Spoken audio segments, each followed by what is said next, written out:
Hello, everybody. Welcome back to the podcast. Recently, we had a great episode with Dapr where he discussed his transformation as a player and the significance of his current team, as well as the recent win at the Ludwig Tarik Invitational. So it really only made perfect sense to ask Bonkar, his head coach, to come on. So here we are. Bonkar, thanks for joining me. Hello, thanks for having me.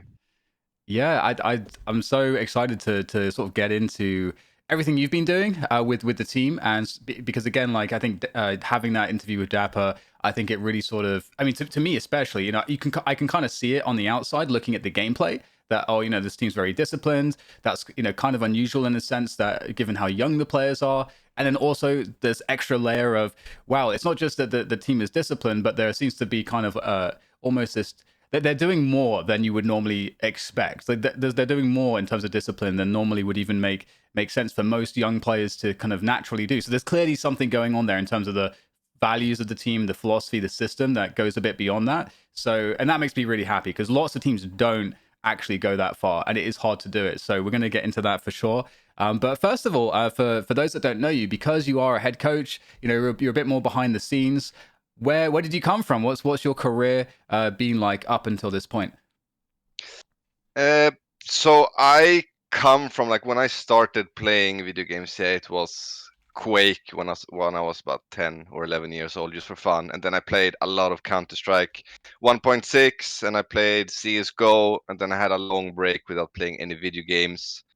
Uh, Came back into video games and started my pro career in a game called Paladins, where I played for a few orgs, but the biggest one was NIP. I think I played there for about 2.5 years, 3 years in Paladins, which then, when the Paladins esports scene was shut down after franchising in that game for 2 years, NIP wanted to transition into Valorant.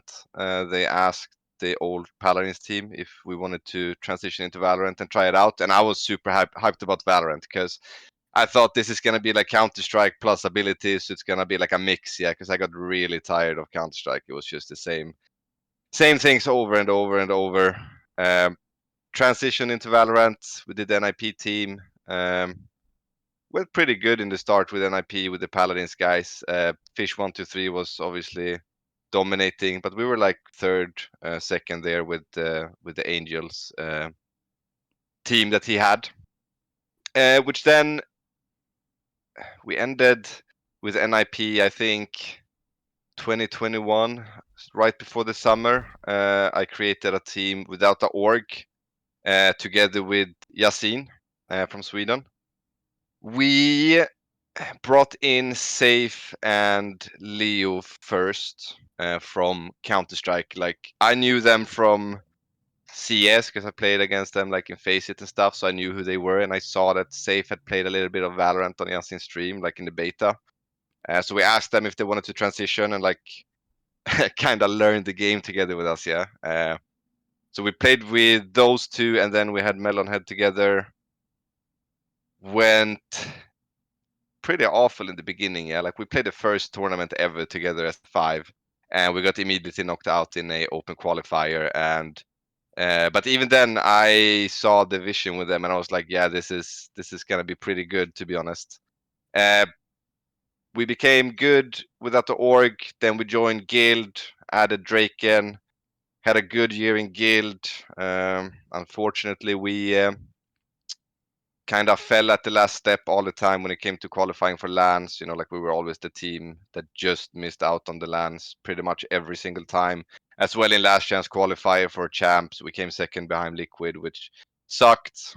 And then Guild decided to make a complete roster change. And then I started rebuilding with Yasin again. We did our Tundra journey together, and played for Finest as well a little bit in Tier 2 with Tundra and Finest in Tier 2.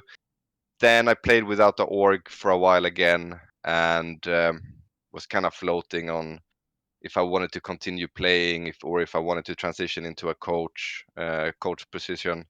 Um, and then I found Oxygen, and Oxygen found me, kinda, and here I am now. Right. So Oxygen is your first sort of formal experience as a coach then?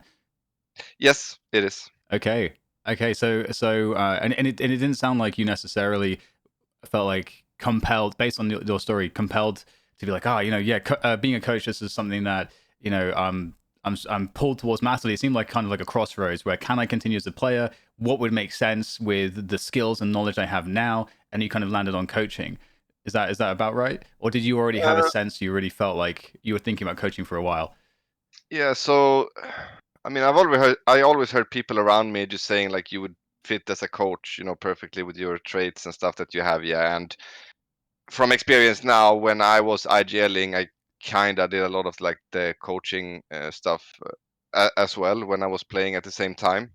But it was more of a didn't really enjoy playing anymore, and then it was the scarcity of transitioning into a coach. Like, am I gonna be good at it, or am I just gonna float around there and not really enjoy it? It was like my joy for esports wasn't really there after all of those years, and so it was a little bit there. Like I played without the org for a while, and I turned down, said no to offers and stuff because I wasn't sure what I wanted to do, and then just kind of stumbled on Oxygen, to be honest, and saw the enormous potential they had with the players that they had. So I was like, yeah, I'm gonna jump on this ship.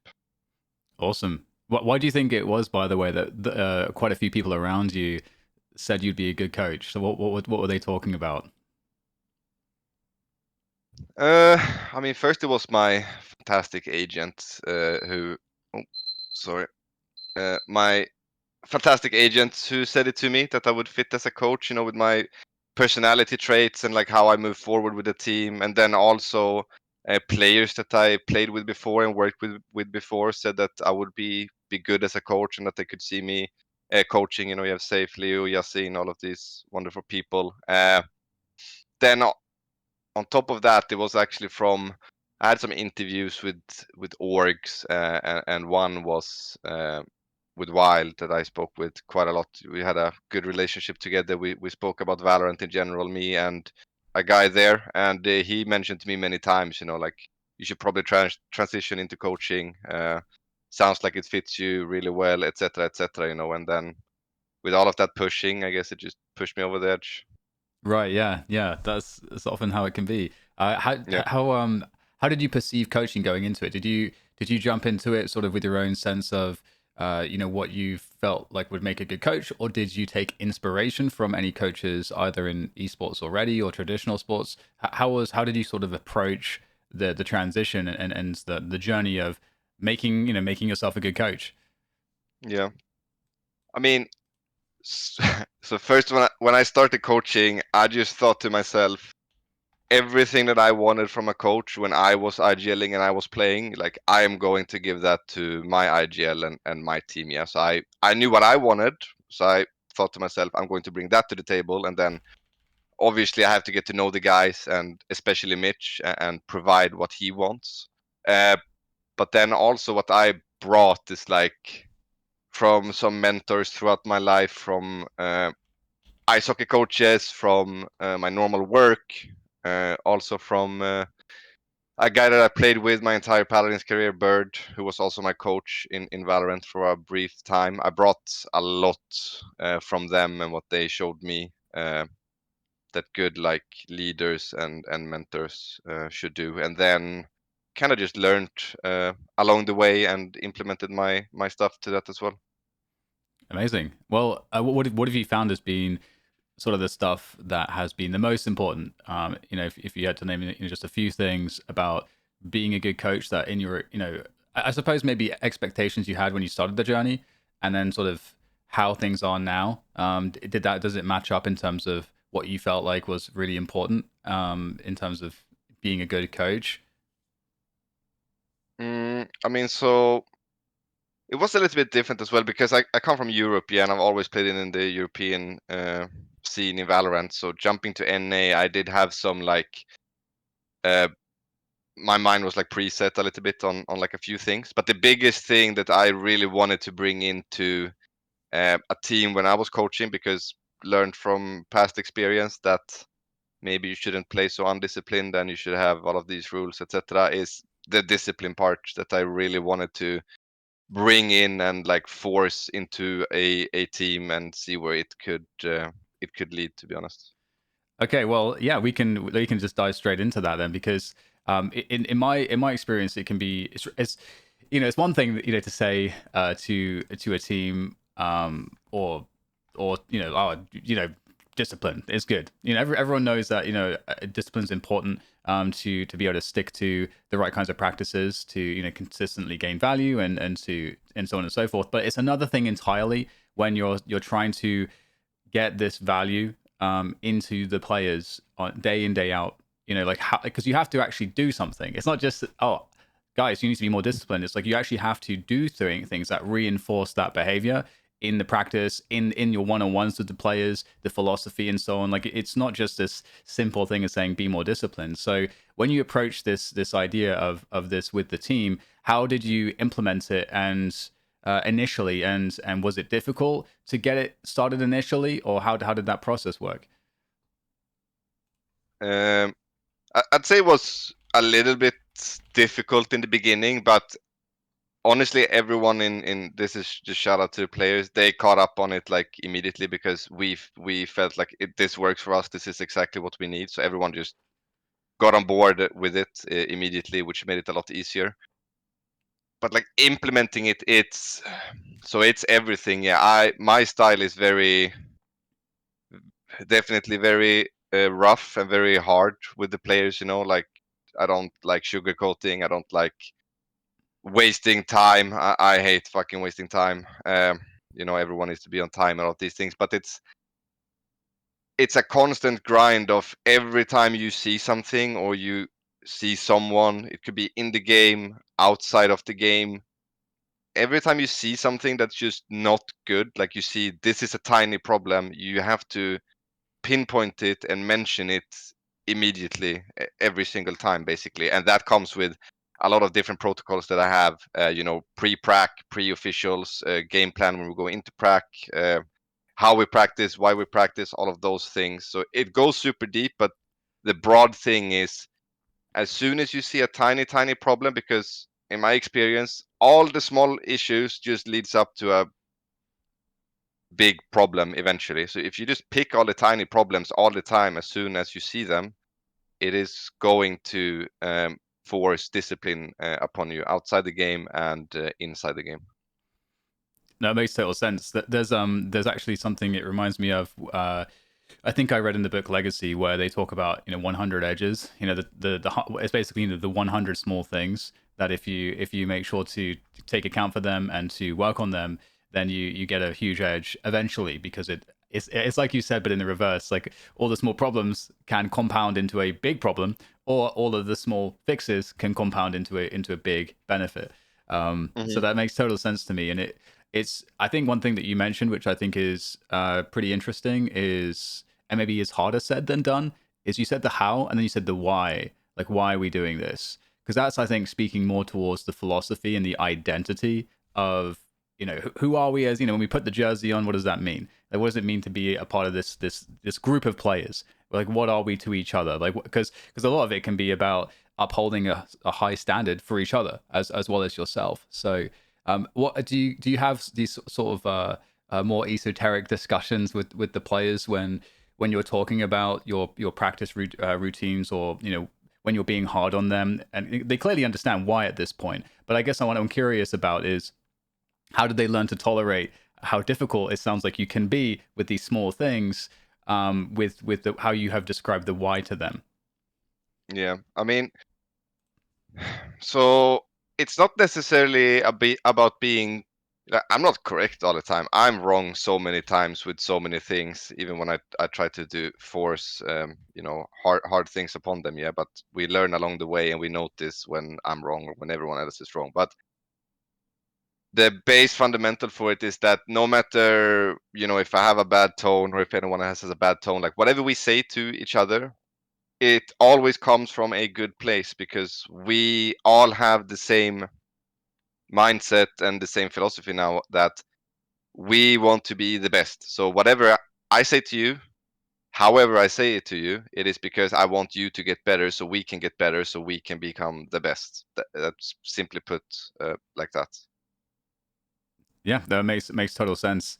When it comes to scrimming and sort of setting up practice days, one thing that I understood as well being on the team end is I think I'm probably maybe somewhat similar to you in sort of I want to have, obviously I wasn't the coach, so this was not my job. But when I'm looking at everything, in my version of being a coach, I would want to have protocols for everything. I would want to quantify everything. So I know that if we're spending time on something, it's to try to get closer to a specific goal. So if you're doing practice and, you obviously can never fully replicate a match environment, but I know lots of teams might scrim and they're trying to practice and drill certain things, but maybe there's an issue there because over time you're not necessarily playing the scrims with that sort of to win energy. So let's say you wanted to practice as close to that kind of match day energy as possible, where your goal is actually to win no matter what, as opposed to we're testing and playing with things.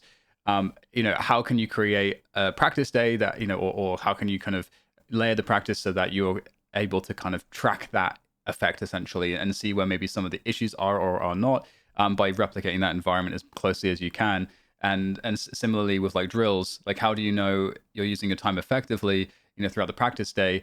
So I know you can play around with all this stuff, min maxing, how you quantify what you're doing and whether it's going to get you closer to the goal. How has your experience been with this? Because I think, yeah, like I said, I feel like you can get very, very, very, in the weeds with this. Hmm. I think it's very team dependent, on like the group of people you have.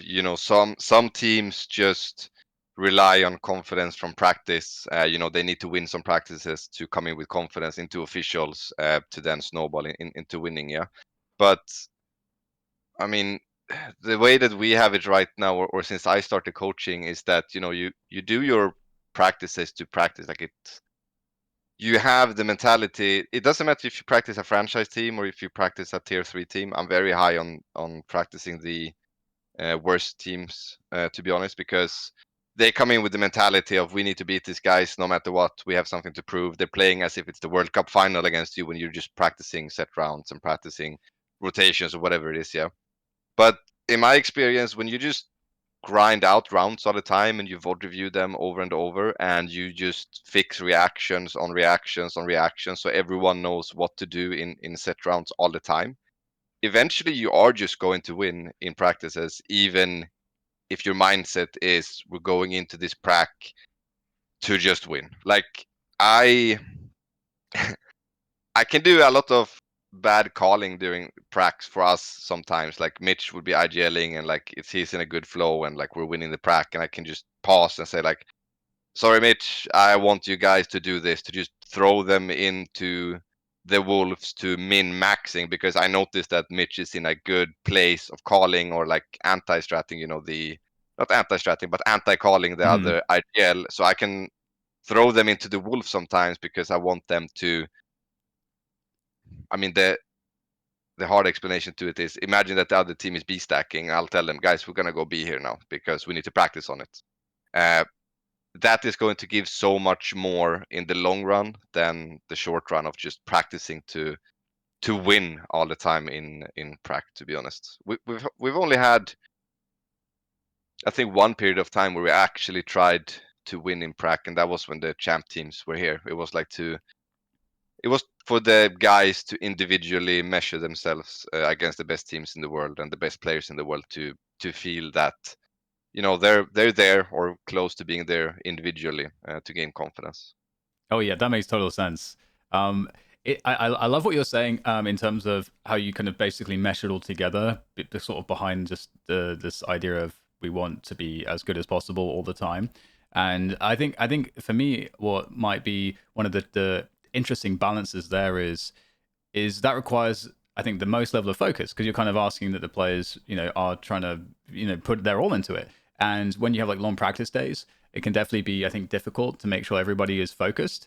And if one person starts messing around a little bit because they're maybe losing a bit of energy, maybe they're not able to focus as much as some of their teammates, could kind of give permission to some of the other teammates maybe to maybe not be as focused as well, and it can that can sometimes happen. How do you manage it so that you're going to have high quality practice all the time, as opposed to the players lose a bit of focus and now first half of the day was good, because we would have that problem, and I've heard other teams too. First half of the day is pretty good, then sometimes people are getting a little bit sleepy, this kind of stuff. So how do you keep that level of focus high all the time? I mean, so when I came from EU as a IGL player, yeah, I was used to these long days, like, so for example, a normal day I'd say was like 2 hours prac, break, 2 hours prac, and then you have like VOD reviewing or prep before that, etc. So you have like 6 hour days, 6.5 hour days. And then I came to to Oxygen and I saw their schedule and I was like, what the hell is this? Like they're barely practicing, like how can this work? We don't prac a lot. It's something that I've learned. I'm the kind of guy, like, I can easily overwork myself and it's not a good thing. They really taught me when it comes to practice, like, quality over quantity, to be honest. Like, we do not prac a lot. We don't have long days at all. We play like a few pracs, full focus, and that's it. I like it. I mean, I'm a big fan of that. I think something I've learned over the years just with myself, and I think honestly the whole idea is like the discipline play kind of only works if you can do it all the time, and then it really works, and Yep. it feels super comfortable going from a scrim to a match, because nothing changes in how you're playing. All of your sort of reactions are already so routines at that high level that even if you do get a little bit of nerves or the pressure gets you just a little bit, you can really fall back on the practice much more easily, because there isn't this massive variance to when you were practicing. And I think a lot of teams can often have that problem, which is fixed by keeping that high, the high quality of the practice plus the discipline. So it sounds like you guys are doing a really good job with that. Who have been some of the key characters in terms of, because you mentioned the team has sort of informed you as to some of the things that might work better for them. Has there been any players that are more vocal than others, or have influenced your coaching more than others on the Oxygen team? Yeah, I mean, so when I came there in the beginning, I didn't want to, because I joined mid-season for them.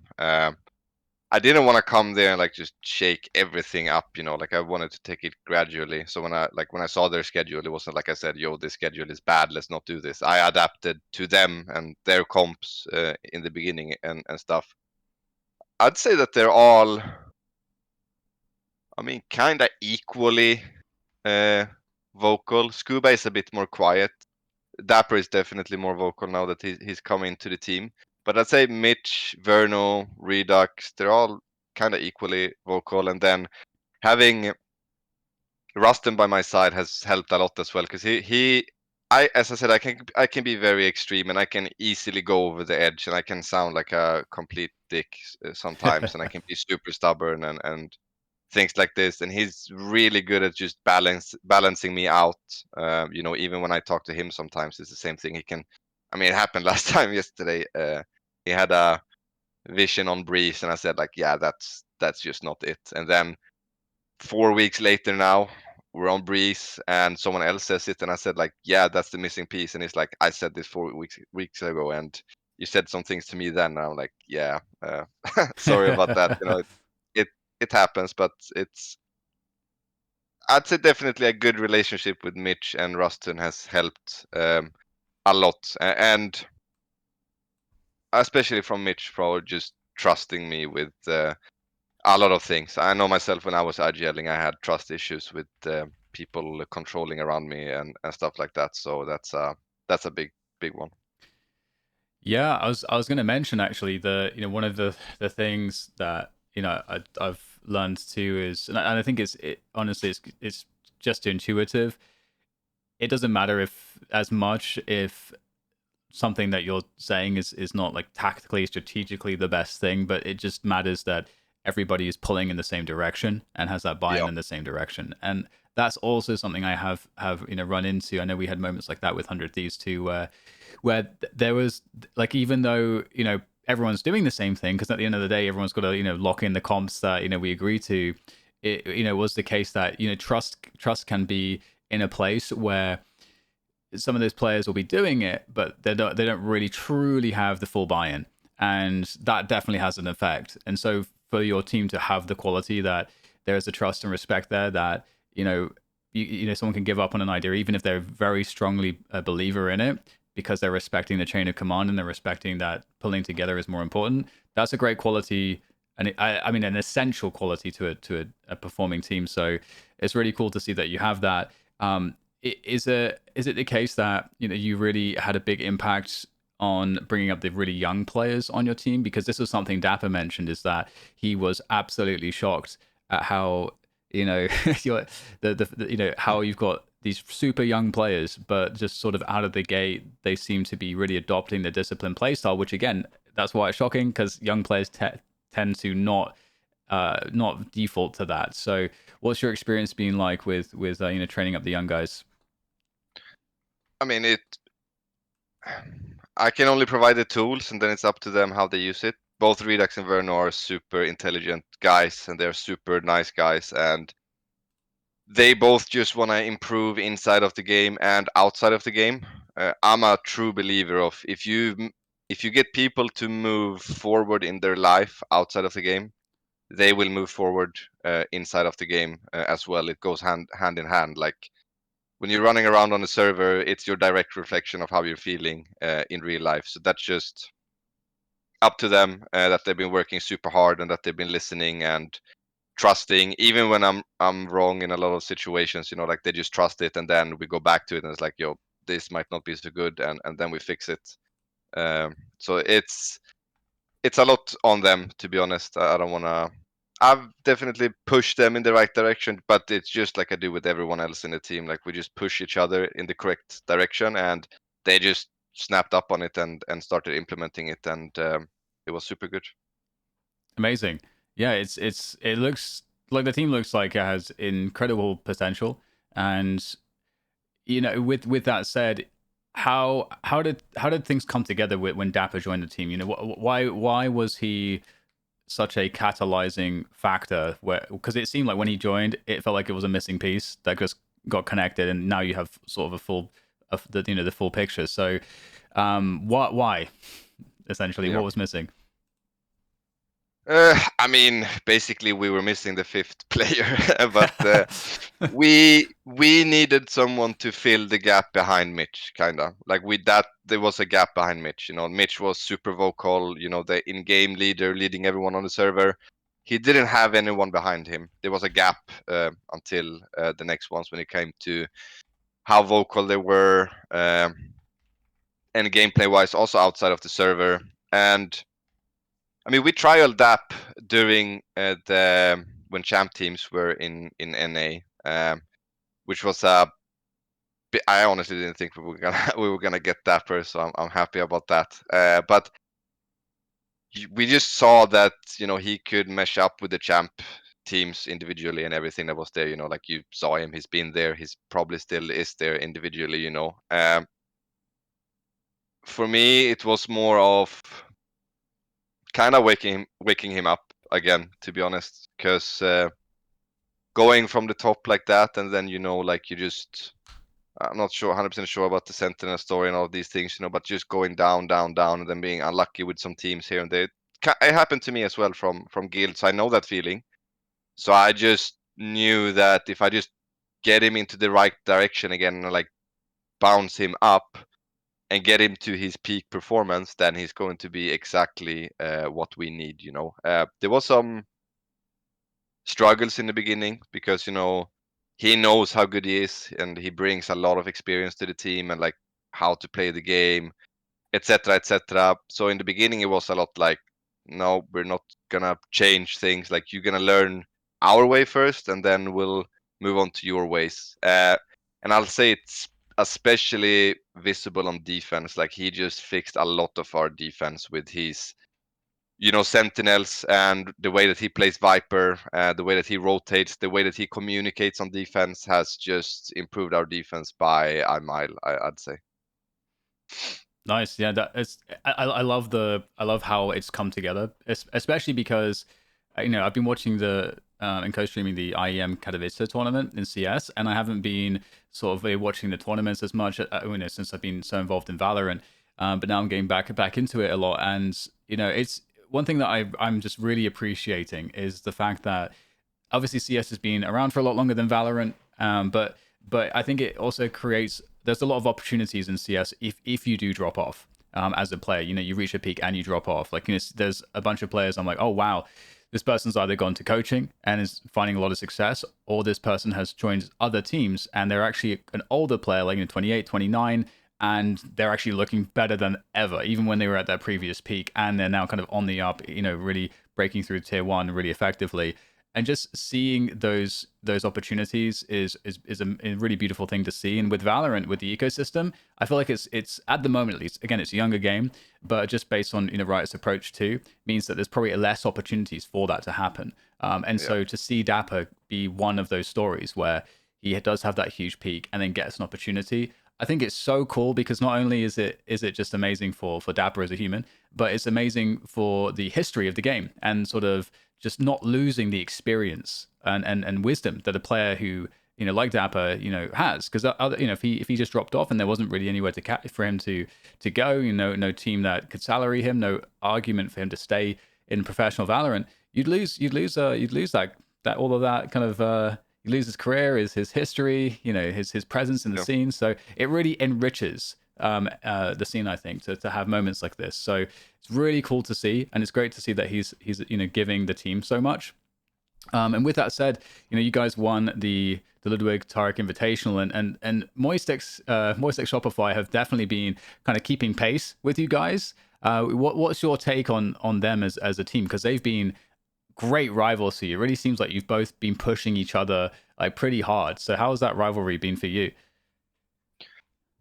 I mean, I'm gonna be completely honest. I just don't care about the other teams really that much. I value every team equally, always, especially before games. I don't have a specific mindset coming into certain teams, but I'd say that they're definitely a very, very solid team. They're one of the Ascension contenders. I'd say it's us, M80, and Moist who probably has the biggest chance. Obviously, there's other good teams that do have a chance as well. But I guess it's always fun with the rivalry. But I don't.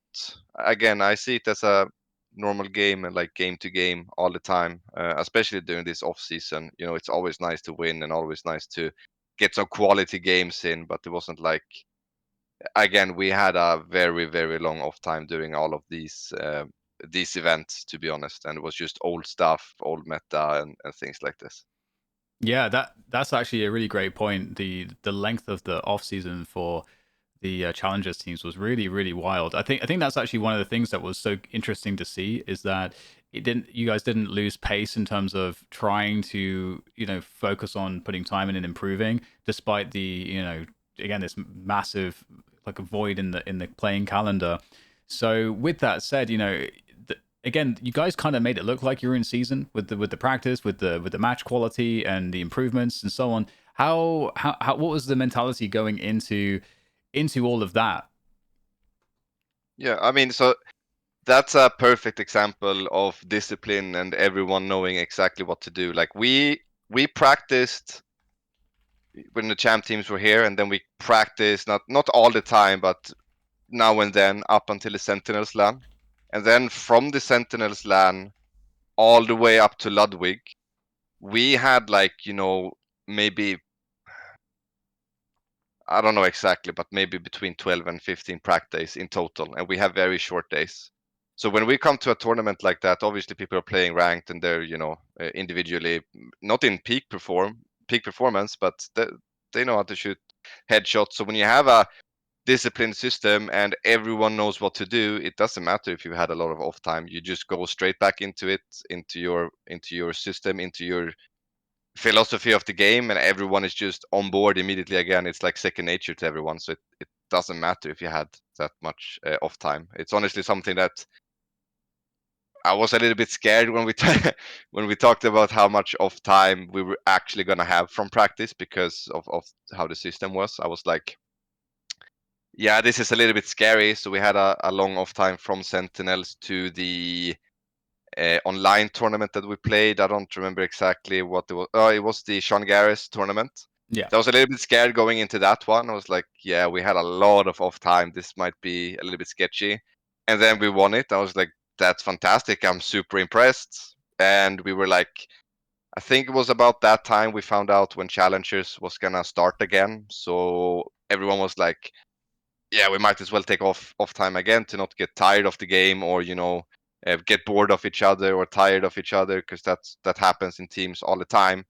So we took a long off time again, and I was super nervous about it. And then we just practiced for like 5 days or 6 days before the Tarik Ludwig Invitational, and came in and won that as well. And just super impressed by the team for that, like all of them, like, very impressive.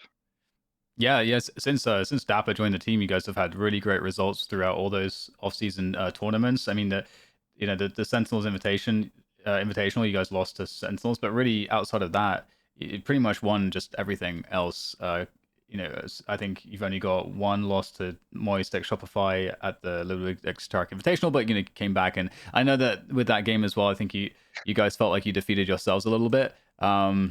Do you want to actually? Before we get into that, I want to actually, because let's talk about the event. What was your expectations going into that event? Because because it wasn't the only LAN you had played in the off season, but obviously perhaps one of the most important ones for, I would imagine, for the players, based on the fact that you Yeah. got a couple of franchise teams, you've got the main rivalry there as well with Moistix Shopify. So going into that tournament, what was the prep like? How was the approach?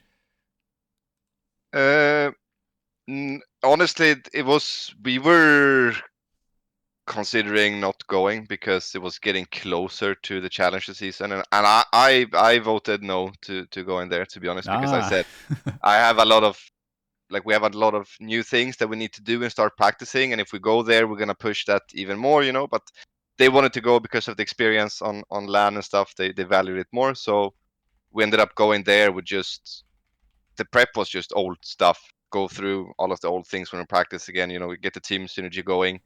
And then expectations going there, I expected us to win it. I thought that 100 Thieves could and might come in with like a crazy honeymoon effect from adding boost mm, to you. 'Cause obviously, world champion, IGL, all of these things, you never know what that can do to a team. So that was a big question mark. We did prac them with. We don't really win pracs, to be honest. So it's but and then, I mean, yeah, I expected us to win. To be honest, it sucked that we lost to Shopify in that upper semifinals, or something that it was. But I believe that if you lose, you gain more from losing if you really extract what happened, and you work on those things. So, and you make sure that never happens again. So that was a good loss to take. yeah. I've got to mention that, bring that one up because it felt like, because there's different ways of losing for sure. Like you can lose and feel like you actually played like really well. Those are sometimes those are the most enjoyable losses.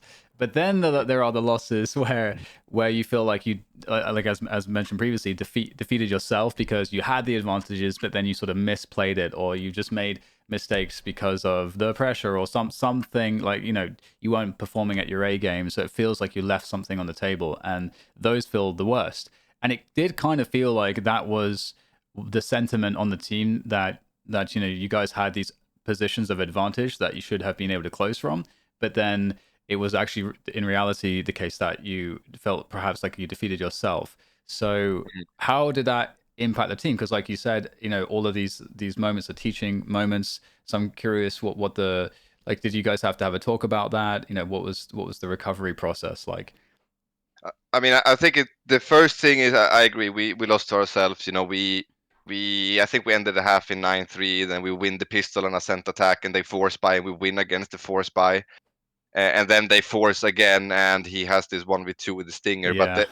the important thing, in my opinion, when games like that happens, is like you have to be realistic. Yes, you need to look at the rounds that you lost, etc. If it's, uh, not talking about the Lotus 5v2, because that just like happens. But you need to be realistic also about what happened, but I don't know, something with them on Ascent getting because that's not the first time we're getting basically reverse swept on Ascent by them. It has happened, uh, I think it is 3 times now, or if it is 2 times. Oh well. So it's something with them gaining momentum, something with could be Flyas calling. Uh, I feel like it's funny because Mitch's girlfriend said this to me after the game. Like she was like, "Did you not mess up with like the timeouts and stuff?" And I was like, "Yeah, maybe I did. I do think I did mess up a little bit. Like I was trying to save the timeouts for as long as possible and didn't stop their momentum and things like this. There was definitely mess ups, but we just talk about it and we just straight up bounce back. Again, if it's a seeding game, it's not the end of the world, and especially if it's during off season, you gotta take it on the chin and move forward and learn from it. No, it's awesome. I think recovery time from spots like that and like how it impacts the players definitely speaks a lot to the team culture. The sense that because it's very easy sometimes for players to kind of get in their own heads a little bit and you don't necessarily see it, but it's happening. And because there are lots of players that aren't good at sharing their emotions. They're not good at necessarily processing or dealing with their emotions individually, and so it can be the case that they'll just hold on to stuff, some of the bad feelings, and just kind of try to push past it, as opposed to kind of addressing it internally or with the team. And I feel like if you have like a strong culture in a team, that stuff happens way less because you have within the culture all these tools to help you deal with losses and help you deal with difficult situations, and you can really feel like because you have that level of trust and vulnerability with your teammates that it feels like you're really in it together, and so you don't have to internalize as hard. And it does. I do get this sense from your team that you have just a really great culture where the whole team feels like they can be have that trust, respect, the vulnerability, and that's something I really understood from talking to dapr, that it seems like just the personalities, how they fit in the team, mesh really well together in that way. Is that your sort of feeling? And have you done anything in addition to help the team deal with some of the harder aspects of losing? Um, I mean, I'd say the openness, if that's how I put it, definitely helps. Like if we see something, we say things straight up to each other, like all the time. We don't push it under the carpet and then eventually it's going to be a explosion. We say everything straight up to each other, but then I remember after the loss also, it's because everyone is so on the same page. It's like it sparks something in the team. Yeah, they kind of get like mad of like, yeah, we really fucked up here. We know exactly what the problem is. We don't need to talk that much about it. I just need to do this that time instead, and you need to follow me here and things like this. So that's a good thing in the team. I remember dapr was saying some of those things after the game, and kind of like, yeah, we're gonna fuck them next time we play them because that ain't gonna happen again. But then dealing with the losses is just being honest why we're losing. Like if we're I hate the feeling like when you lose a game and you're actually not in there playing, like you're just losing passively watching, like not because I'm a coach, like even when you're a player, like your team isn't playing, so you're just losing the game. Like I'd rather lose a game going all in, taking all the risks and going for all the peaks and doing all the big ball plays and things like that. And if you lose while that is happening, then it's fine. But if you lose when you're playing like I'd say you're playing like a little bitch as a team, then that's a problem. And then we really like highlight that, and so it doesn't happen again, because it's a chain effect. If someone falls one step back, like it just changes everything. Like everyone has to play with full confidence all the time, even if we're losing. Like if you're down 2-10 or if you're up 10-2, you need to play the exact same way all the time. There's a reason why you're up 10-2, and there's a reason why you're down 2-10. So you just need to get get back on everything that you've done in that 10-2 game. Basically, always that same mindset. Yeah, it makes sense. You remind me of something that I learned in trying to play poker professionally a long time ago. Obviously, it didn't go well because I'm still here, Mhm. as opposed to with my own island somewhere. But Mhm. one thing I learned pretty quickly was that you go into poker, you looking at it from well, especially online poker where you're playing like enormous amounts of hands and you're not relying as much on reads from like live poker where you're playing the player's psychology a little bit more, but you create a strategy and you apply it over a sample size of hundreds of thousands of hands. And so when you're executing that, you're in the moment. You're not thinking about the hundreds of thousands of hands. You're thinking about this play that's happening right now, and you're thinking about, oh shit, I just lost a lot of money on this play. And even if it was the correct play, the losing of the money affects you. Like there is an emotional impact there. And so what happens naturally is for less disciplined players or players who aren't, I think, has developed in the skill of dealing with this, you'll start tightening up. Yeah. You're starting to divert yourself from your strategy, and you're not supposed to do that. And now you're not taking as many risks. So now you're not going to be conforming to the strategy, which is a huge problem. And then secondly, the lack of taking risks then obviously becomes a situation where it's just going to get worse and worse. You're going to get more and more scared, and it's horrendous when that happens. And so that was something I like encountered. I'm like, oh, this is really interesting because this reminds me of like playing games where you're in a hard game and you feel like maybe you've only got like, because when you're down and let's say there's a round or two and then you're done, it feels like any play could be the last play, and so there's a huge amount of pressure on that being a good play and you like hitting your shots and all these different things. So there's all these things that can now come into your mind and distract you and prevent you from performing or make you play more scared, or you don't take the risk, you're not as intuitive, all these things. So I think it's that whole like element of confidence you're talking about there when you're able to kind of create this skill for the players where you're a bit more detached from that, allowing those natural human emotional impacts to prevent you from performing well, is really cool to talk about. Is that something you've discussed with the players? Like I know you said it kind of sounds like the whole round for round type of thing, but what are your thoughts on all of this?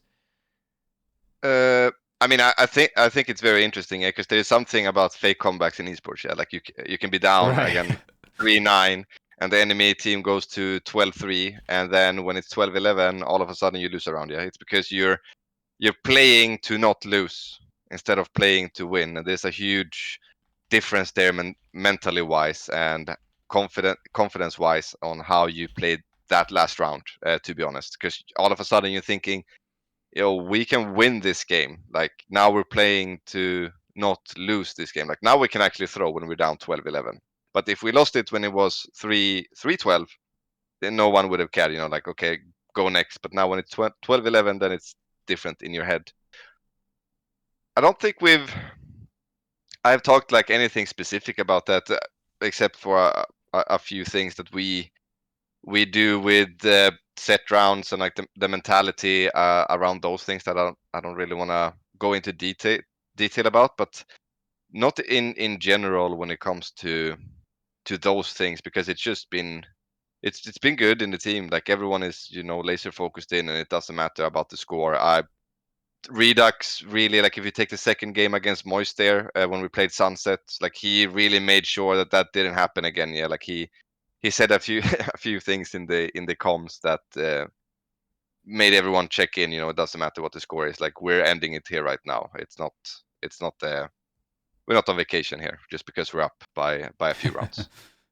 Yeah. There's speaking of these like little things I've learned over the years, that there was did you ever watch StarCraft? Tiny bit, yeah. Okay, so there was this thing that Artosis, he's a famous StarCraft commentator, would say very oftenly.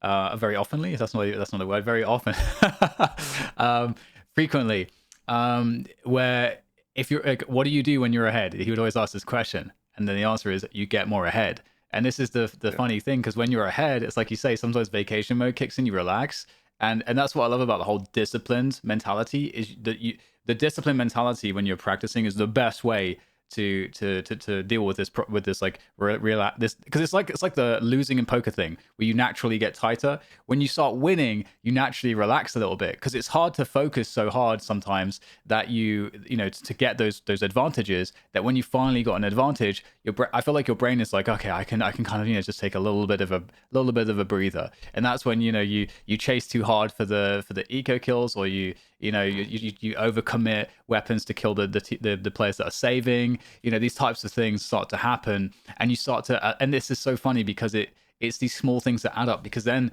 you're allowing the opponent to feel like they can breathe a little bit because you're giving them something, as opposed to, imagine if they don't get anything, like they can't get anything out of you. There's no opportunity for them to do anything. That is the worst feeling if you're playing against that. And so that's what you should, I always felt like that's what I want to do to my opponents. I want to suffocate them, essentially. Yeah. Yeah. We have a keyword actually.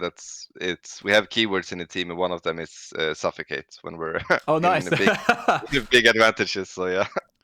Yeah. I think that's so important. It's something that I wanted to achieve with the 100 Thieves guys. But again, I'm not the coach, so it wasn't really like my place to you know, sort of impose these types of things. But I think because I when I started practicing duels seriously, like I mean, God, this is a long time ago. I don't even know how long ago it was, but I recognized that was the difference to actually being like a good player and like a really great player, is the amount of edges you're willing to give away.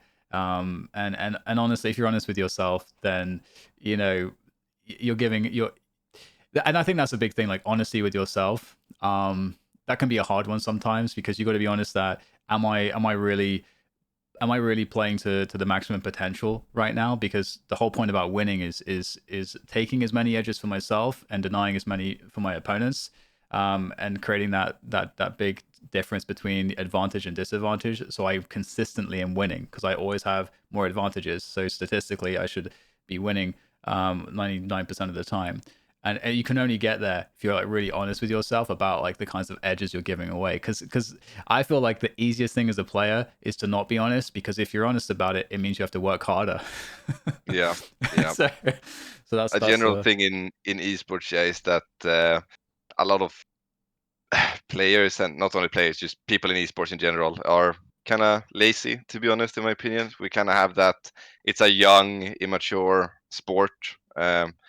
So we have a long way to walk when it comes to those things. But it's also important there that you surround yourself with people that is always going to be realistic and honest with you, and that you trust them, that whatever they say comes from a good place, is because they want to become better. You can kind of like work on those things a lot easier if you have good people around you. Yes, I was actually going to mention that, and it's so awesome that you just said it first, because I feel like your team is, and again, it's the vibe I got from dapr too when I spoke to him. It just sounds like you guys have an environment that encourages the behavior to be honest and be able to maximize the value you get from doing that. Because if you're in a team and you don't fully trust people, or let's say, you know, you're someone that does need a bit of help or support, like I feel like dapr is the kind of player, and again, I don't know if he is doing this or not exactly, but I feel like he's the kind of player that if he notices that somebody's struggling in any way, or if he even notices something about a player like that he wants to maybe help to correct, then he'll go to them, be direct in a way that he understands is going to be compatible with that player, and they'll have the trust and vulnerability to work it out, and they'll both, because the philosophy of the team is that this is kind of the behavior, this is the standard to get better, and we all want the same thing, and we all are driving each other to work harder, and we're making the work enjoyable, we're making the vulnerability, we're giving a reward for it with the outcomes. It's like this machine now that you've built with that culture that it just perpetuates more growth. But I would say most teams do not have this, from what I can see. And a lot of teams will have it be the case that there's not enough trust, so there can't be that vulnerability, or the communication or the standards for the team are not good enough. So then what happens is that interaction doesn't happen, because you have the egos that kind of come into play, or it's the communication tools aren't there. So suddenly you're leaving the value on the table, and that sort of engine for growth is now, it's I guess one way I like to put it sometimes is some approaches try to focus on just controlling only for the outcome, and in a sense of, oh, like we said at the beginning, okay, I want you to be more disciplined, and so you create some strict environment, like, okay, we're going to play this amount of time per day. I want you to do all this work, all this extracurricular work. I want you to do all these other things. I want you to go and do it. Or you could create a system where those behaviors are incentivized and encouraged, and so those outcomes happen because of the system you created. So you created the vulnerability, you created the trust, you created the philosophy that everyone agrees on, and so on. And then all these good things will happen by themselves, as opposed to you trying to control specifically, explicitly, and saying, "I want you to do these things." If that makes sense. Yep, makes sense. I mean, Okay, cool. it's the kind of thing when, as you said, it's like a machine. When people get on board, it just it grows bigger and bigger and bigger, and everyone does it to each other, and it's a snowball effect. Yeah, it's tricky. I feel like all these things are so tricky because it's like, dealing with different human beings. Like, no team's going to be the same, so it definitely requires a lot of I mean, I feel like the coach and in-game leader are so important because they have to be the first people that are aligned as well. Mhm. And I know a lot of teams can run into that issue where a coach and an in-game leader maybe have disagreements, and then the leadership in the team, the natural leadership, is kind of divided, and the strategic vision could be in conflict. And then all sorts of problems can kind of, I think, happen as a result. With that said, what's your take on the sort of whole coach in-game leader relationship, but also responsibilities? How do you like it to be? I mean, I think the coach in-game leader relationship is detrimental for the team, and it's so important. As I said, like when I first transitioned into coaching, like one of my things that I said that cannot happen in my head if I coach is I can never have the feeling of I can be better than this in-game leader. Like I can call better, I can do whatever, but I would be better for the team, yeah. So it was like huge surprise because I don't really like remember nicknames and things like this. I didn't really know who Mitch were. And then when I was trialing for Oxygen and I saw him and like I noticed that he has the cherry on top, in the chess game when it comes to IGL versus IGL.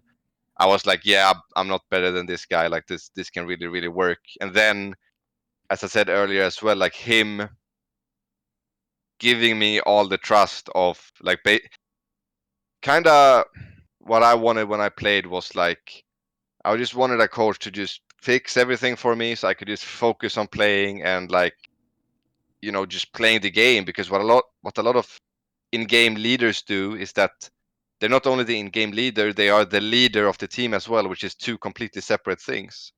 I think what we have in the team now is, Mitch is the IGL and I am the leader of the team. So it's very separate. And obviously he helps me with things and I help him with things, but there is a mutual trust there of, if we're delegating work to each other, we just we just do it and we make it happen, to be honest. And I think that has allowed him to just play the game. When I say play the game more, I mean getting better individually and focusing on what he is actually good at. And I think that's, yeah, it's so important in our relationship as well. And then he has me and Rustin, who are both old players, which I think is a huge advantage, to be honest. And maybe that is what builds the trust with Mitch, because Rustin is a super intelligent player and I was also a super intelligent player, so we kind of, we get on the same wavelengths and just understand each other there. That's awesome to hear. I think, again, I think that relationship is very interesting, and especially because it's just two people. Like no romantic relationship will be the same. I think no working relationship there is going to be the same either. So it's very cool to see how it works from team to team. Do you feel like more of the strategic vision comes from the IGL, in your team with Mitch, or is it something that, like you say, is more of a collective effort with Mitch, yourself, and Rustin, in terms of that strategic approach of the team, or is it a case of the players put a lot of input in as well to direct the strategic vision? How does the strategic vision, where is it born on the team? uh, I'd say a little bit from everywhere, and then I personally think it's important with a hierarchy in the team, yeah, because when you have too many chefs in the kitchen, then it just turns into a mess. You just need someone to say, okay, we're doing this. And it's not necessarily because it's the smartest or the best thing, because who knows in the end what's actually going to be the best and the smartest thing. Everyone just has to be on the same page and just commit to the same thing. But I'd say it comes from everyone. Like, I'm horrible at pistol rounds. I don't make pistol rounds. I'd say I'm pretty good at anti-ecos.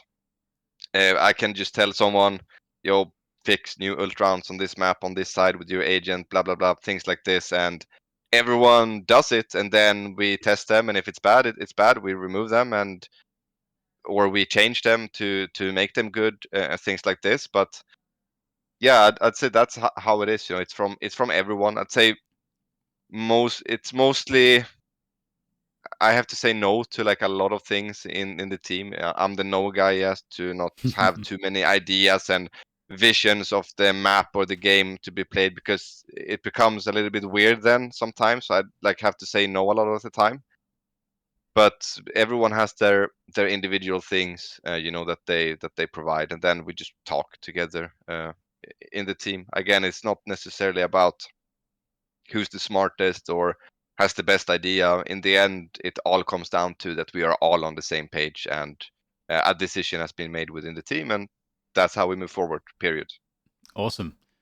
So, I have to ask you about how you feel about the level of the team in comparison to the VCT teams, because obviously the tier one, tier two thing in terms of VCT and challengers is kind of not super representative, of course, of the actual level between the teams, and also the teams are on different schedules in a sense too. So, where your team is going to feel the strongest during the season might be a different point to the VCT teams. But Hmm. with that said, I feel like from having watched you guys, and I had this sense when I was watching you guys in all those tournaments towards the end of last year. I'm like, wow, this team. I feels like I'm watching a VCT team, because it is because of stuff like the discipline and how organized things are, but also the skill and innovation is there too. And so I know you've seen scrims and VCT teams and stuff like that, but like how do you feel about the difference in level? Like if there were open tournaments, do you feel like you guys would go super far?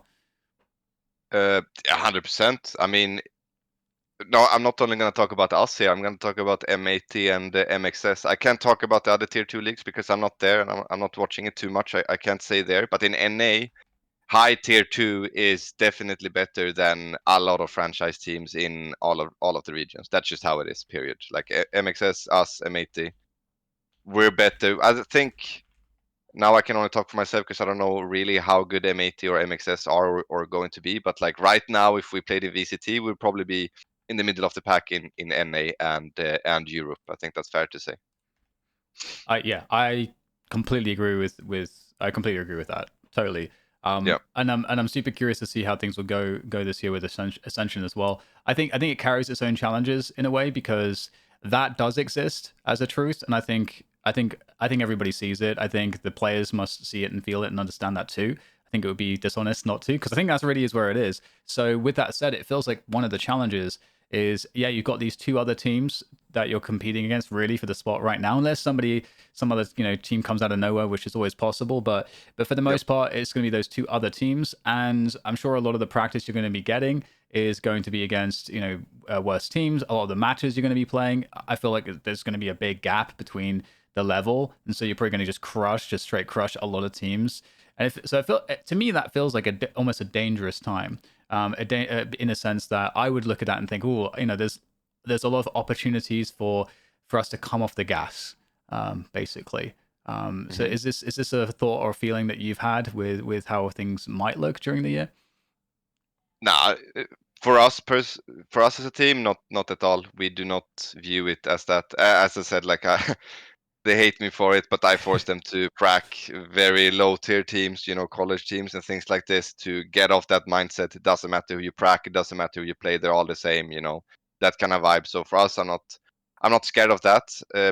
Could it be an issue that it still happens that you do, let off the gas a little bit? Like, yeah, but that's my job to, that's a problem that you need to identify immediately, and you need to show everyone that, this is a problem, this is happening right now. Look at us here compared to right now, like the level has dropped and we've been practicing more. So there's a problem here. And everyone just needs to get on the same page again if that does happen. So it reminds me, actually, there is so you might be familiar with, like, you play Quake. Are you familiar with Toxic? A tiny bit. I'm not that into like the pro scene of Quake. Okay. I only know like the Ferrari story of the guy who won the first big Oh, Quake okay, LAN. yeah. Yeah, Thresh. Yeah. So in Quake 4, there's a Swedish player called Toxic who in Quake 3 was sort of regarded as like the best player mechanically, but he didn't really take 1v1 very seriously. So no one ever saw him play that. They just saw him play the team modes where he was extremely dominant.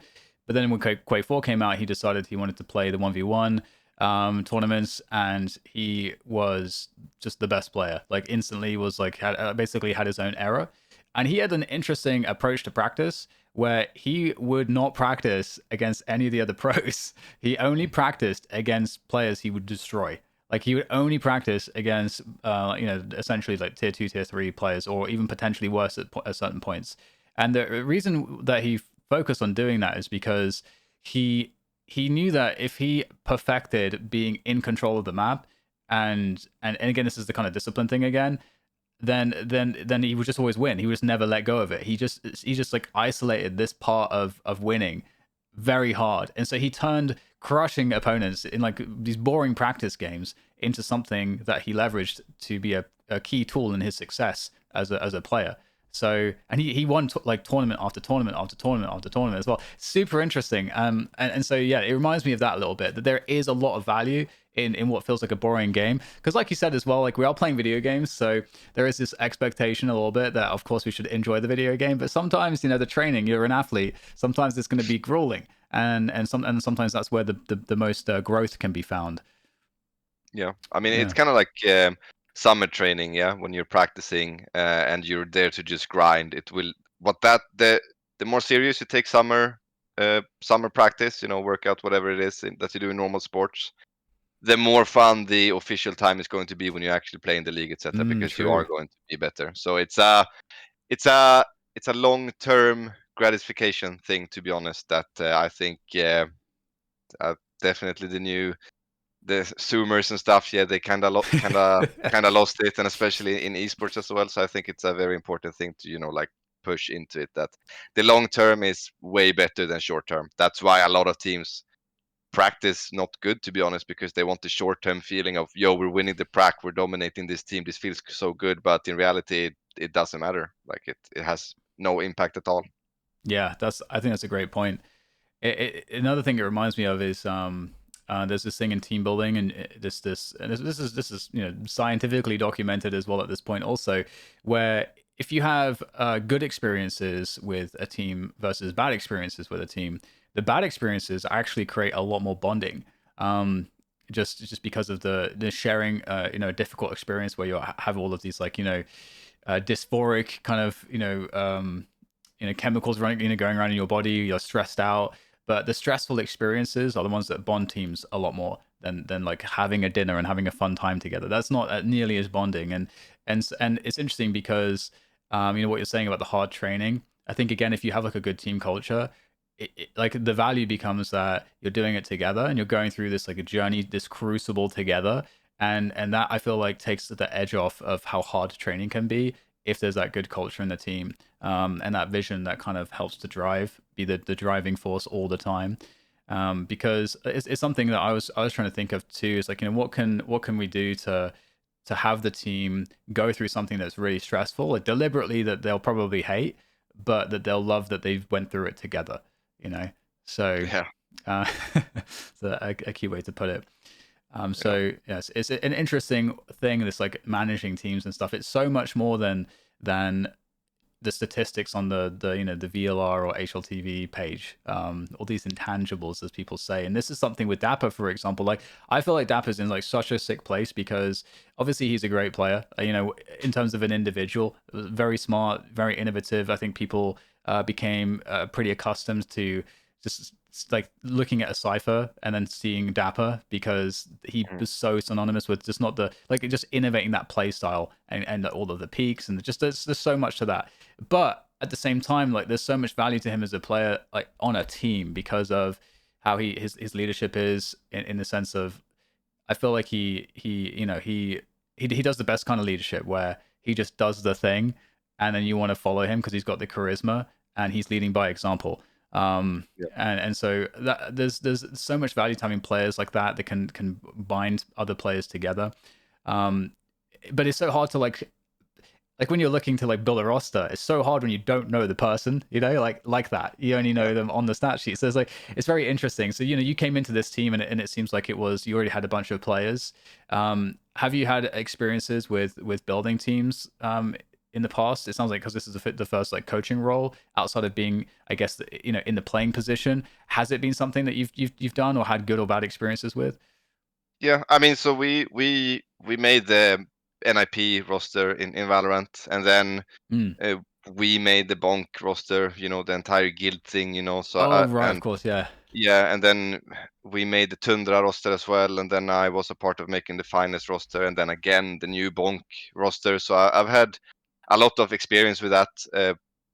Sometimes it's been good, sometimes it's been worse. I'm the kind of guy that no matter your reputation, no matter what people think about you, uh, I'm gonna judge you myself in a team environment, and sometimes that's for the better, and sometimes that's for the worse. So I've taken chances on um, people and players that kind of like you've been warned, don't do it kind of vibe, but then you still do it, and then it ends up not being so good. But sometimes it ends up being really good. So yeah. But when I came to Oxygen, they already had the team then, and as I said, like I went into trial with them, and I just saw like enormous potential in them immediately, and I saw that there's so many things to just fix, and they will immediately be good. And I just like did some quick like research about them, like the players, asked around, my from my European friends and stuff like this, and there was something about they were gonna people like I think it was Platchat or something. They were rating them to come like bottom three or something like that. I was like, nah, there's no way that's true. Like they're so good individually. If we just fix like few things that takes like 2 weeks to fix, like we're gonna beat most of the teams in challengers. I felt already, even if they were so young and like some of them were even inexperienced. So yeah, So you're living in Sweden basically, right? yep, I do. So which city? Out of curiosity. I Not trying to live dox you. outside of Gothenburg. Oh, I live okay. on the west coast, so I grew Gotcha. up on an island. Yeah, took boats and stuff to my friends, and we wanted to hang Nice. out. So Yes, I always wanted to go to Gothenburg. Is it like a Göteborg? I don't yeah, know how the correct way to Göteborg. say. Yeah. But I never managed to make it there. But hopefully sometime because I've got friends there and heard it's awesome. Because I played like so much in Europe. I played mostly whenever I played CS, I would always play with Swedish people. Whenever I Mhm. played with Quake, I'd often play with Swedish people because Swedish players were better. Yeah, But we anyway, used to be. We used to be. true. Oh, that yeah, we can actually talk a little bit about that actually. But I want to first ask you, being in Sweden and coaching the team. Obviously, time zones have to be challenging in terms of sleep. Sleep is Mhm. important. So what how has that experience been? Because you've been doing that for a while now. Yeah, no, I love it. I actually think it's beneficial because so we start prac 9 p.m. My time in Sweden, and Yeah. then we end everything at 2 a.m. So it's like a 5 hour kind of thing. Oh, it's And not too bad. then yeah, so I'm huge on sleeping, working out, all of these things. So I just go to bed after, and I wake up whenever my brain tells me to wake up, and no alarm. And then I work all day, prepping whatever it can be, and then we go into pracs in the evening. So it's like a perfect thing for Ah. me, to be honest. Like I really like it. Like obviously you can prep the day before and stuff like that, but I feel like after practice, like I'm tired. Like I'm in practice. I'm there. My brain is going on 150% while we're practicing. So I'm just tired after that, to be honest. It's nice to do everything before during the day, and then bringing it to the guys, and then they work when I sleep. So it goes like a 24/7 workstation kind of.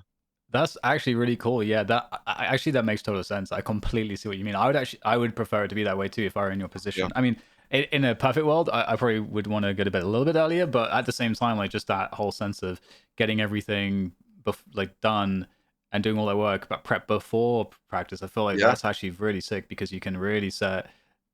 Yeah, just I don't know because I know with coaching, having worked with coaches as well, like there's so much stuff they do after the scrims, and I can tell that it's just like it's pretty rough to kind of to to have to go through the scrim day where, especially if it's in person, because there's all this in person energy that where you're having to like interact with people, you're having to check on everything, having to have these conversations. I don't know, it's just the social environment can be more draining during Mhm. practice, even if I imagine it's just even just on the voice comms program. So I totally feel like that makes a lot of sense, that you can kind of focus more on the prep and the goals, and even if it's just setting up the VOD review and stuff like that. I don't know how you do it on your team, but because I know some teams will have it be the case that maybe the IGL will want to lead the VOD review and these types of things if that happens at the beginning of practice. Do you do that in that way, or how do you guys do the VOD review? I mean, so how we do it is Ruston controls the VOD review, and then we watch it together, and then we mark some rounds, and then we talk about rounds and talk about situations, and it could be anyone who marked a round that they want to rewatch and talk about and things like that. So it's a very simple system and just effective. It works for us. It's every team is so different. You always Yeah. gotta find what floats your boat. That's like the number one thing you need to find immediately when you start a team or when you change players or whatever it is. Like you need to find out what works for us right now. Like, so for example, for us, what's working right now might not be working in half a year or whatever. We might have grown or become smaller and we need to change something or implement new things or whatever it may be. Got it. Yeah, that makes total sense. Well, it's cool. It's really cool to hear about sort of some of the approaches you guys have. I think it's really cool to see how it just seems to be in this like sweet spot where everything's established. It's all like working, and you just have to sort of just iterate in small Yeah. ways as opposed to having to build the big system. That's always stressful. So that's really cool. But I definitely want to. You mentioned that's the Swedes used to be good, Yeah. and I feel like a lot of that has to be also thinking about, if not Valorant, but Counter Strike in particular. Um, Yeah. so I would love to hear your take on this because, for those of you that are just Valorant people, Swedish esports was, I mean, esports in Sweden is like huge. It's not obviously a huge Yeah. country with a huge population, but it always produced some of the best esports players in all games for a very long period of time. And it wasn't, I Yeah. think, until and especially in Counter Strike, if there's any game, people would associate it with Counter Strike. And you had ninjas in pajamas and like just famous players like Get Right and Forest and so on and so forth. And they had this like record of, I think it was like 78-0 wins on LAN or something like that in terms of like winning Mhm. maps. So crazy, crazy dominant region. But there was a point where it just sort of completely fell off the map, and it is still in that place. And it is still the case that initiatives are being brought in Sweden, like reviving eyeballers that JW has done recently with some other notable Swedish people to try to revive Swedish esports. And so I'm curious, without placing any ideas on the table, just as to why it might be. What is your take on why Swedish Counter Strike, and do you see this in Valorant too? By the way, Sorry, what did you say the last part? do you also feel it's this way in Valorant too? I mean, there's a massive gap. We have Safe, Leo, Sypan, and then there's, Mm. now unfortunately almost nothing. We have some tier two players in some orgs, yeah, but the gap is enormous. Okay, so why has Swedish esports fallen off in tactical FPS? What's the deal?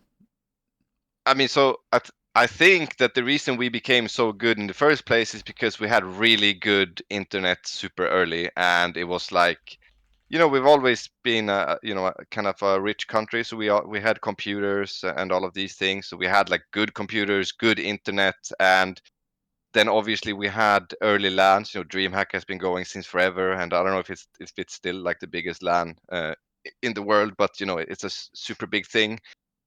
I think it's simple why we're not there anymore. I think the big thing is gatekeeping, to be honest. Esports is such a uh, I'll pat your back, you'll pat my back, and we'll just kind of be here because I think a lot in esports. This isn't just a Swedish thing. This is in esports in general. You can see some people when they are up and coming, like they're grinding super hard, like it looks like they're gonna dominate the entire world, and then they get to the paid position where they're comfortable and they kind of just cruise under the radar and just chill and get friends and things like that. So I think that's the biggest reason, to be honest. Yeah, it's definitely sad. It's interesting Yeah, because Denmark has produced the best players in Counter Strike. Ultimately, like if you imagine like it's a population of 5 million people, which is like so small of a yeah, population compared to other countries that play Counter Strike. It has produced by far the most like in-game, like great in-game leaders and coaches and just general all-round just insane players. And I always felt it was like what I learned from that was it's so much about culture. It's like what you were sort of saying, but in like a more meritocratic way. Whereas like the standards set by the best players are so high, and they only care about winning, so they only care about other people that can kind of meet those standards. And so that's what is produced. Because if you're a young player and you're coming up in that scene as if you're a Danish Counter Strike player, firstly you have such an insane legacy as a Dane that plays Counter Strike. Like the history there, the pride, I'm sure that's there is crazy. But that's the thing. Sweden has that too. But I think one of the differences is that the leaders of the culture there, the best in they're actively playing CS, are like they will pick players that aren't like super well known because they only care about the people that are sick at the game. And so to get sick at the game, you know that as I think a young Danish CS player, and to get sick at the game, yeah, you've gotta be able to be as good as those players. So you've got all these amazing role models, as opposed to kind of like the opposite, I guess, in a sense of what you're saying, where yeah, in Sweden it's like there's these great players, but there's so much ego as well. Of I feel yeah. like where okay, we got to the top, and I wonder if it's got something to do with Sweden as well becoming like one of maybe the country in Europe that was the most where esports was the most mainstream in the country. Mm. So you got quite a lot of fame, and the fandom that you had in Sweden is like insane compared to like if you're if you're like a good CS player in like the UK. Not that we produce really many good CS players, but no one gives a fuck anyway. So Yeah. so it's a different story. So it's Yeah. interesting. It's interesting. Yeah. Yeah. Do you feel like we'll see changes there? Because it feels like they're trying to take it seriously in CS right now. There's a lot of initiatives happening. Yeah. I think it's great. I always watched Counter Strike, NIP, Fnatic, all of those rosters, and super hyped about all of their games and things like this. And then it kind of just died off, and it just I don't know. I think obviously they know the reasons way better, yeah. But like from outside, it just looked like changes were made too slow, and then also bad changes were made. This is not only like players wise or something like that, like we're talking management wise and things like this. Yeah. Was probably some poor decisions being made. And also because the big difference between Denmark and Sweden, yeah, is that Denmark supports esports players who come from like young people in school and things like that. We don't have that in Oh, Sweden the same way, yeah. nice. Like they're just now starting to get that integrated, like 10 years too late probably, so it's taken a long time for that to happen, to be honest. And they have that in Denmark. And also I feel like there's something with, you said these great IGLs and great leaders in Denmark. I just felt like they had a broader staff of, great leaders in the beginning. So maybe they weren't as good in the start in esports, but then it becomes like this pyramid, yeah. So that pyramid is way way broader and way way bigger, and just kind of create a lot more better players because you have so many different good leaders. And Mm. maybe in Sweden we didn't have that. That could be a thing, because we had exist, we had Yeah. what's his name, Devil Walks, all of these old IGLs, and then they kind of like, yeah, like what more did we really have, to be Yeah, some of them honest? Like we disappeared. didn't. Like Pronax, I feel like he kind of disappeared Oh after a yeah, while. Yeah. Pronex as well. That's, if that happened in Denmark, he would probably have like a career, not still, but many years after that, and just fostering good players and coaching good players and things like that. Yeah. It's really interesting. But likewise, I think one cool thing that if you look at CS, maybe you wouldn't have expected going into Valorant is that the amount of talent in North America is crazy. Because historically, Oh yeah. again, for those of you that haven't been around, uh, North America, pretty much every game, it would always have like some elite players, like some absolutely like amazing players that would be able to perform at the world stage. But it would be maybe like one or two teams worth of players, as opposed to you go to Sweden and there's like 20 teams of like insanely competitive players, or like Finland, where again the CS had an insanely strong Counter-Strike scene. It was so deep in talent. But somehow in Valorant, this has kind of changed a little bit. And in NA, we have insane talent now, which is it's really cool to see that.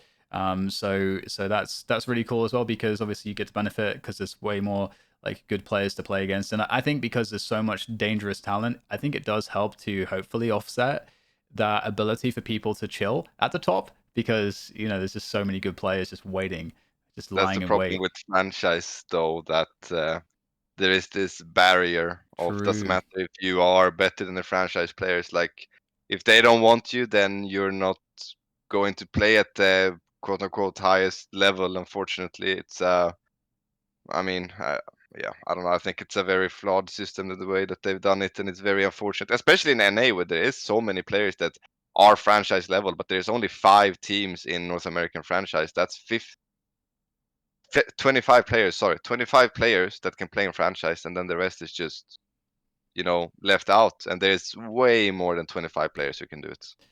Yeah, it's interesting for sure, because I feel like what's also a little bit sad is that we don't have more uh let's say more of an investment from Riot. I understand why they wouldn't do it necessarily, because they would have to do it in every region, and that's probably very expensive, and maybe it's something that they would consider in the future. But for now, at least, the fact that there's no investment in the tier two means that and obviously we saw Leo sort of saying that their viewpoint is that, oh, 5 random friends could make a team and be ascended. That's like the type of thing that they're looking at. So they're really not in that world, in that viewpoint, looking to see their own investment in like building up an ecosystem or an infrastructure, or to incentivize pro teams to want to come into the space and salary players and make their investments, because they won't really see a return, and it's very volatile. So in that sense, you don't get the salaries coming in, which means you don't get the opportunity for someone who wants to take coaching really seriously,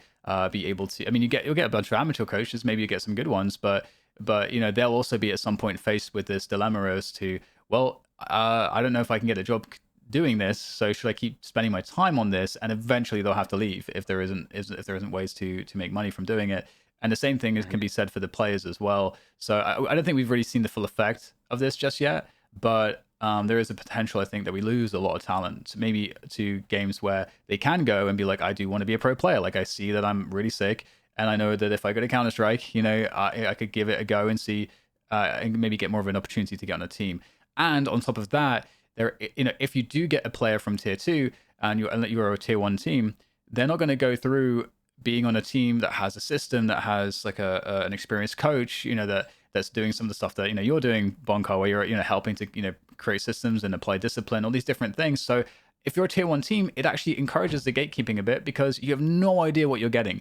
You see the Yeah. statistics in tier two, but you have no idea like what that player is going to be like in a professional environment. And I think that's like I think that's an interesting issue that I think is definitely a hole, um, that's not being dealt with and might not be for some time.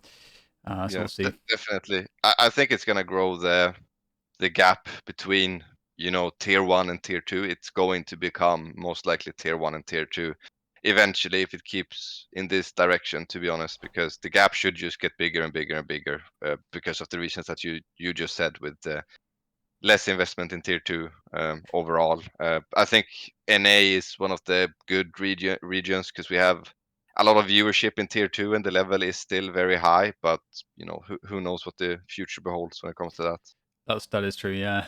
There's one last thing I want to ask you, because it's something I've been thinking about a lot recently. I think this could solve a lot of problems, which is actually I think agent draft would actually be good, because Oh yeah, it would, I think, fix the problem of one of the issues, which is that like teams don't want to play tournaments. And so for those of you, just to kind of so you understand the idea, the idea of an agent draft, teams being able to when they play each other in a tournament, It's about a pick a ban phase on agents. So this would prevent teams from essentially practicing in the same way, that where they're going to pick a composition and they have to get like really good with that composition. They'll run playbooks, and they have all these like meta comps, which everything's super min maxed around the playbook. And because the effect of this is that it encourages tier 1 teams to not play tournaments outside of VCT, ultimately. And so that's kind of a lose-lose, because now you've got less exposure for that team, which means less ways to sell against the exposure for that team, so they can't pay the players as much or hire as much staff, these types of things. And similarly for Valorant as a game, you're going to see less Valorant as opposed to more, and less tier 1 teams as opposed to more, and they get less practice and less experience as well, because they need to hide stuff. They don't want, if as soon as they show one VOD with the comp and the playbook that they're using, then well, that sucks. And if they do go to a tournament and they don't, and then the decision is to not use that composition or that playbook, now they're going to play worse, and the players are not as invested, and so now they look like shit, and no one they don't win in that world. But agent draft, I think, would solve this problem. So that's what I was thinking about. What? Yeah. So you agree with that? Yeah, I mean, I've been waiting for agent draft for a long time in Valorant. I think you don't even need to have a ban phase of Valorant. You can just have so that there is no mirror comps allowed. So you just do pick, that order. So on a map, let's say you play a Sentia, I'd pick, let's say I first pick Jet because I value that way more, and then the other team obviously gets the Omen Sova for that trade. So I think a draft phase with no mirror picks would just be fantastic. It would be so fun on pro level as well, and I think it would be really healthy for the scene, because it would also eliminate one tricks that we've seen in the past. They've been like absolutely killing it on like broken agents, and then that agent gets nerfed, and then they're like just a regular player, Yeah. which is a bit weird, and they're in these long contracts, and it's just super awkward, to be honest. I think a draft phase would be absolutely fantastic. Yeah. Yeah, I feel like we have enough agents to probably do it now. So I'll be curious to Oh, see definitely. if they want to do that or not. It seems like it should be the natural progression, but I guess we'll see. With that said, that about wraps it up for the podcast today. I've got to be shooting off shortly, so I'd love to catch any final thoughts or shout outs that you have now that we're at the end.